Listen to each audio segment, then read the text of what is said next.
So, ganun yung gusto ko maging perspective ninyo when approaching.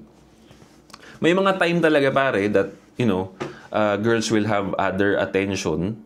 And I want you guys to not invest too much feelings. Huwag nyo masyadong personalin, huwag nyo masyadong lagyan ng emotion when approaching girls online or in person.